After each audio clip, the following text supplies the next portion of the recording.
go, that's nice. What's up everybody, Unrested here. And today I actually finally posted a new JFAQ, Facebook JFAQ, and I'm going to go ahead and just start reading some answer to those questions and we'll see how it goes. You know, it's very easy for me to get burned out on these, hence I went on a sabbatical for a while from answering these, and that's mostly due to the fact that I tend to just get the same questions over and over again. Imagine that. People don't seem to know how to Google a lot. But at the same time, I feel I do owe JFAQ a little bit of respect due to the fact that it did help build my channel. And so hence I am continuing to do it. I've had a few questions where people have asked, are you stopping JFAQ? I'm not really sure which video you heard me say that in because I never said that in any video. Let's begin first with Hunter, who asks, what's Google? Well, that's a very good question, Hunter. Google is actually a very simple device that answers about 90% of the questions I get that I would say a good amount of users of YouTube don't know how to use. That's a very good question there. Heidegger is next. Hey, I heard about a law which was about to be approved or already was. It will make dancing illegal in clubs. As stupid as it sounds. Is it real? What would be the cause for making dance illegal? What you have heard about is correct, Heidegger. Sadly enough, here in Osaka, past midnight, unless your club has a special license, you are not supposed to be dancing in the club which serves alcohol. Why this is due to the fact that there is a shithead for a mayor right now named Hashimoto who wishes to shut down the Amemoda area, which is kind of like our club downtown area. He is a total fuckhead who wants to renovate it into some kind of uppity ritzy place, and he's trying to force that to happen by shutting down any dancing at those clubs and denying them any way of getting money by offering a place for people to come dance. So fuck him. James, do TV shows like Sasuke tend to have a national cult following when they are on, like Super Bowl in the US, or is it just a case of something else to watch on TV? If you guys don't already know, Sasuke is a show which is kind of like a, how do you even describe that show? It's like a gauntlet of physical trials. I would compare it somewhat to American Gladiators, but without balls being shot at people. And I don't know so much that it does have a very, very strong following, or if anything does. I will say, like, baseball games definitely do, like Hanshin Tigers here in Osaka, but I myself do watch Sasuke. I get very excited about it because it is a very interesting thing to watch. I've never heard anybody get that excited about it or that there is a group that's really into it, but I could be totally wrong. If there are, I'm not familiar with that group. Ahmed says, what do you think about the common unspoken rule of doing overtime? Don't you think that Japanese workers who want to improve efficiency, thus less overtime, get put down by the hierarchy? Yes, it's very true. A lot of time, even though there is this overtime done, it's not necessarily that they are doing more work. I can tell you many of the time where I've worked as an ALT at a high school, seen a teacher grade one test, go get some coffee, grade another test, go to the bathroom, grade another test, talk to some friends, grade another test. They're trying to draw out the day for as long as they possibly can because it's not necessarily that they want to stay there and get more work done. They just want to leave after their boss leaves because that shows good company loyalty, and it's total bullshit. Will it change anytime soon? I seriously doubt it. Does it seriously affect the life and lifestyles of Japanese people here in Japan? Yes, thoroughly. I definitely believe it helps contribute to things like hikoshi and suicide here in Japan, death from overwork as well. James says, when you go to Japan, was there an immediate, oh my god, I'm in Japan, this is so awesome feeling, or was there a specific moment that it just hit you? If so, what were you doing? Do you still feel that often? Yeah, I mean, I think this is something I've kind of talked about before, maybe not exactly in this question form. Hold on, I'm going to drop some eye drops in my eyes. If you guys want to see what some Japanese eye drops look like. My eye is like dry. I've got like a spot in my eye that's dry and it's really annoying and it won't go away. And I keep putting eye drops in it. Is it filming? Yes. Okay, that's better. Ah, my eye. Now it looks like I'm crying. I'm like, James, let me answer your question. So what we were speaking about was did I feel that sense of awe and wonder when I first got here? I would definitely say 100% yes. I think I felt that before I even got here because I was already excited to go to Japan. I would say the very first area that I hit that really surprised me was probably, number one, the ride on the bus to my apartment. Already I could just get this nighttime overworld of the city to just see how much it looks like a freaking cyberpunk, novel, like straight out of, straight out of Neuromancer or something like that. It was pretty incredible. And then I'd say the first place I went to in Japan where I was blown away was I went to Dotonbori, which, if you know anything about that area, it's got a giant mechanical crab. It's got all kinds of craziness going on. It's pretty interesting. Jenna says, you live in Osaka, right? Have you heard anything about the invisible sword reaction in Osaka? Here's a YouTube video about it. If those of you don't know this video, I know this one pretty well. Pretty much this is a variety show traveled around Japan to check if you pretend to slice someone with a samurai sword or pretend to shoot someone, what will they do? And in Tokyo, people look at you like you're crazy. And when they did it in Osaka, the people took it quite well and would act out very dramatic death scenes and like fall down to the ground and pretend to die and everything, and it was utterly hilarious. It's a great video. She's got the link right here in the questions. You guys should definitely click it and watch it if you don't know this video that she's talking about. And this is a very, very well-known fact that Osaka people, number one, are known for talking it up quite a bit more than the rest of Japan. They are based on a very haggle and merchant type area that grew from, fighting for prices, talking up deals, shouting at people to, get good deals at the stores that they have and stuff. So there's always kind of been this air of not being afraid to go up and talk to people. Now, comparable to the States, I'd still say they're still quite a bit shy compared to your average American. But for the rest of Japan, Osaka people are known for being more outgoing, more extroverted, a little bit more crazy, not in a bad way necessarily. Osaka is also known as the dirtiest city, so I don't know if that's saying anything. Ali says, is Psycho Dump replacing Osoroshi Saturday? Here we go, another question based around someone completely making up their own rumor. I'm not sure where you would have heard that. Where would I have ever said Psycho Dump is replacing Osoroshi Saturday? Are they both scary shows? Yes. Is one about Japan and one about international scary stories? Yes. So why would I replace the international one over the Japanese one? It doesn't make any sense. Aswin says, if you don't understand the answer to the question, no, I'm not getting rid of Osoroshi Saturday. I just made the video 14 like 2 weeks ago. Aswin says, why is that in India there is a population crisis and in Japan there's almost more old than young people? Something isn't right here. Well, first of all, number one, raising a child in Japan is outrageously expensive to the point that people don't want to really pay to raise a kid here anymore. The government is doing little to nothing to help that. Your average child raising costs, including going to college, is somewhere over 22 million yen. You can go ahead and convert that on your own time because I don't know what country you live in. Yeah, so the government is not really helping the situation much either. The price of food is outrageous here. The price of living is outrageous. Pretty much the price of everything is outrageous. Tokyo is known for being, I think, the third most expensive city in the world, and the rest of those cities don't fall far from the tree. So take a look at some prices. Also take a look at the fact that Japan's government doesn't really help people out with having kids very much. Yes, they are supposedly giving people extra money to have kids, but guess what? There's a very, very small salary cap on that. That means once your salary gets past a certain point, like you aren't just a conbini worker or just like making bare minimum money, they stop giving you that money. So it's kind of pointless. It's only for the most poor of poor, unfortunately. Nina says, konnichiwa, your pal Nina here. Hello, Nina. As you know, I am a total animal nut. I was about to say anime nut. I've been noticing that Japan has a multitude of uniquely novel animal-themed parks, cafe, tourist attractions, etc., etc. From everything from monkey waiter cafes, cat cafes, capybara onsens. I'm sorry, I don't know what a capybara onsen is. I probably should, and you probably know more about Japan than me.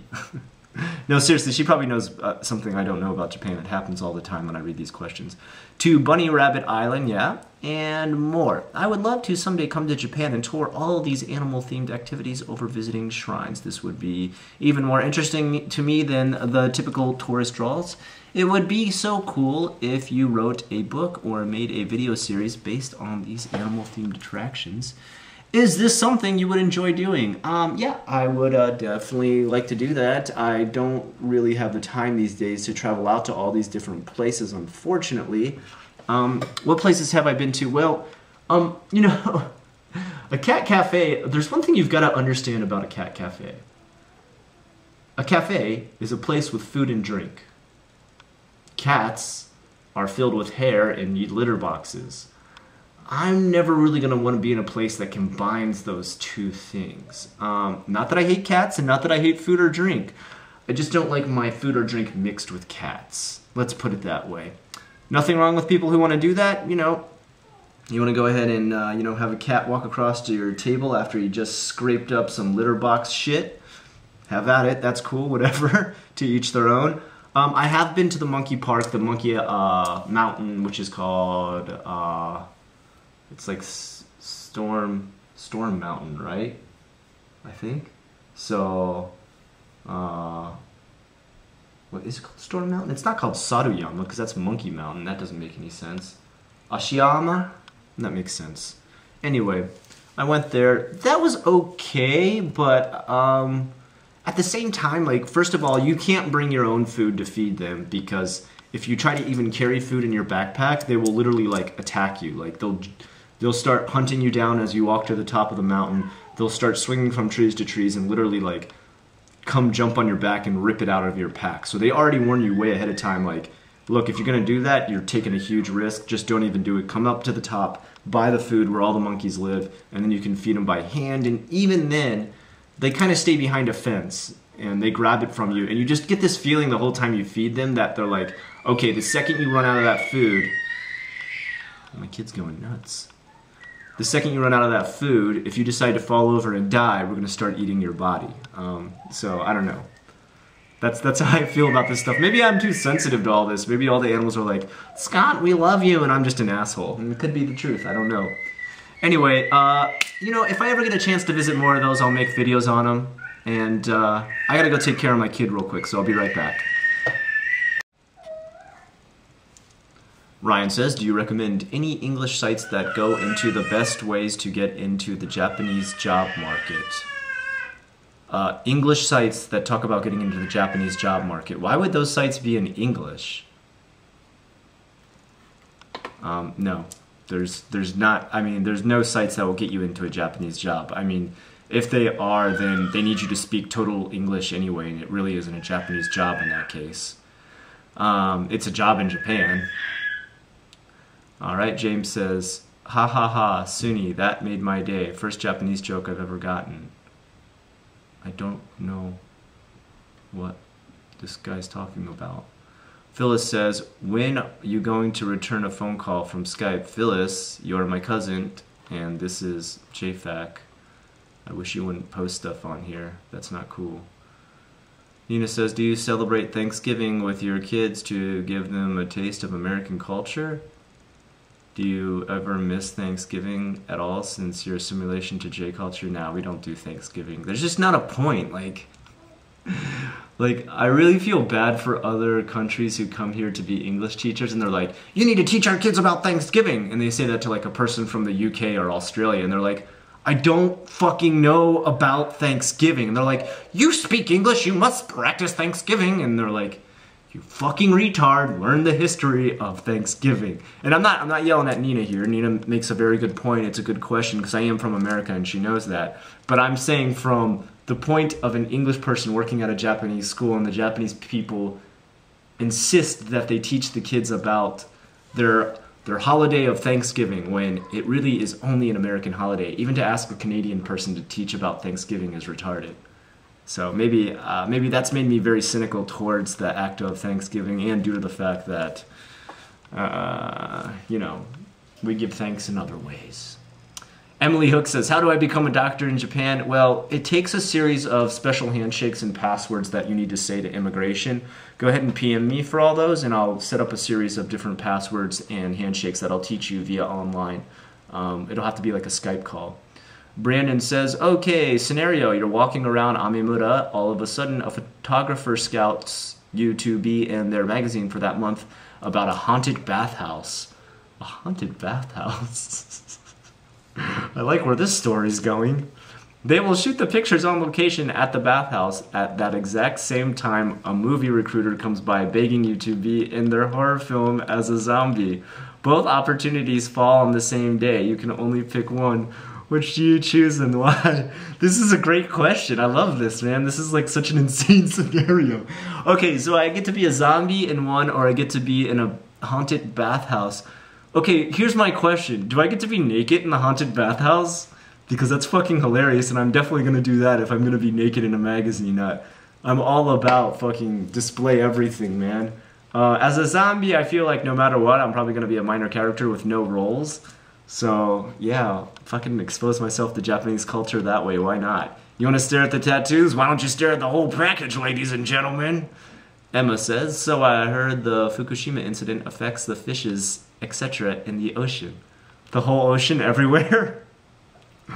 They don't seem to have it under control at all, so I was wondering if it is safe to eat the seafood in Osaka. Is the situation that bad, or is the media just doing their casual bullshit?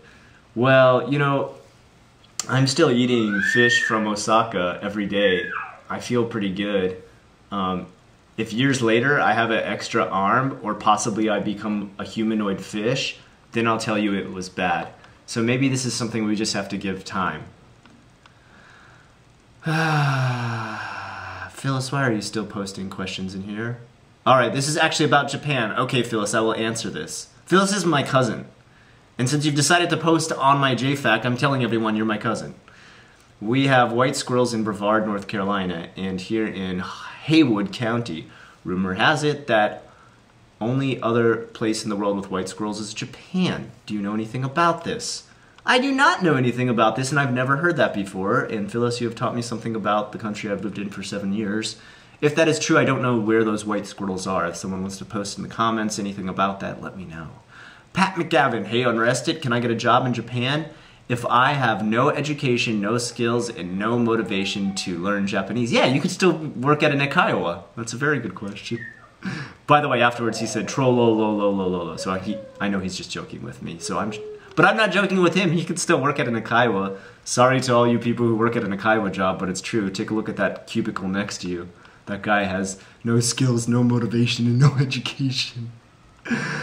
Emily says, although there is apparently a second option, foreign doctors can be licensed to practice in Japan. Okay, so Emily is talking about the fact that you can be a foreign doctor in Japan, but you have to get a license in Japan. And listen, okay, you already have to be a doctor, first of all. You need to get an advanced technical Japanese license that most Japanese people have difficulty understanding. It is so hard, and the kanji is so hard to read. So you still got to go through med school. Desho, that's what it says. Victor says, you are a glutton for punishment. Victor, I am indeed a glutton for punishment, hence I posted this. Ed posted a question after. I'm going to go ahead and answer his question, even though it was past the cutoff point, Ed. You're past the cutoff point, Ed. It's okay. What is your opinion on students coming to do a cultural exchange as opposed to waiting until after college? I think that's fine. I don't see any problem with that.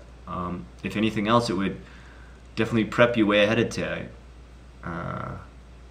Let's take a look. Do you think there's anything good or bad about this? I don't think there's anything bad about it, unless you're like easily affected by culture shock. Then I would say maybe it's a bad idea. If you're not open-minded, it's a bad idea. If you don't want to learn another language, it's a bad idea. But Ed, I know that's not you, so for you, I think it's a good idea.